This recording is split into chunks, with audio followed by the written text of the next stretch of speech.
ចាសួស្តីបងប្អូនចាថ្ងៃនេះខ្ញុំមកបង្ហាញតាក់ទងទៅនឹងការ printer C game ចាបងប្អូនខ្លះចាគាត់ file របស់គាត់ចាជាលក្ខណៈ PDF ចឹងទៅចាគាត់ចាសៅមកគឺស្មើgameតែចាក់ស្ដែងនៅយើងនៅ printer ចាវាអាចនឹង C ខាងស្ដាំ C ខាងឆ្វេងចឹងណាចាឥឡូវយើងមកស្រាវ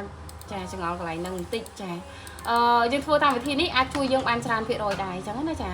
មុនដំបូងបងប្អូនចាវាយរកពាក្យចា control panel សិនមកចារកពាក្យ control panel នេះបន្ទាប់មកយើងយកចា view device printer ចាហើយនៅក្នុងនេះចាគឺបង្ហាញតាក់ទងទៅនឹងចា model ដែលយើងធ្លាប់ print អញ្ចឹងណាចាអញ្ចឹងគឺយើងត្រូវច្បាស់ថា model ដែលយើងចង់ print ហ្នឹងយើងកំពុងតែចង់ចាកំណត់ទៅលើការ print ហ្នឹងចាគឺ model មួយណាឥឡូវខ្ញុំគឺចាកំពុងតែជាប់ទៅលើកណ្ដុង MG 6100 series printer WS ខ្ញុំ print តាម Wi-Fi ណាចាអញ្ចឹងគឺខ្ញុំចង់ print ទៅលើ model ហ្នឹង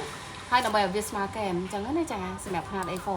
អញ្ចឹងយើងមកស្ដាំមកចាហើយបន្ទាប់មកយើងយកនេះអាទី3នេះចា printing ចា preference នេះចា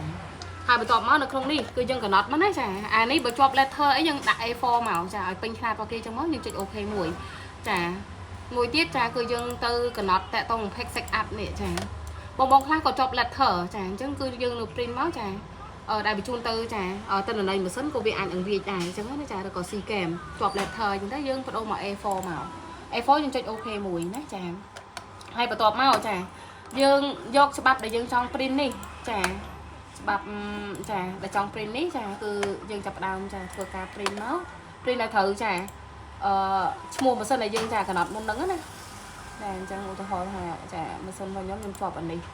ចាអញ្ចឹងអាកន្លែង preference នេះចាក៏វាជាប់ letter អញ្ចឹងចាអញ្ចឹងគឺយើងចុច A4 មកចាអូខេហើយ print យកទៅតែម្ដងអញ្ចឹងណាចា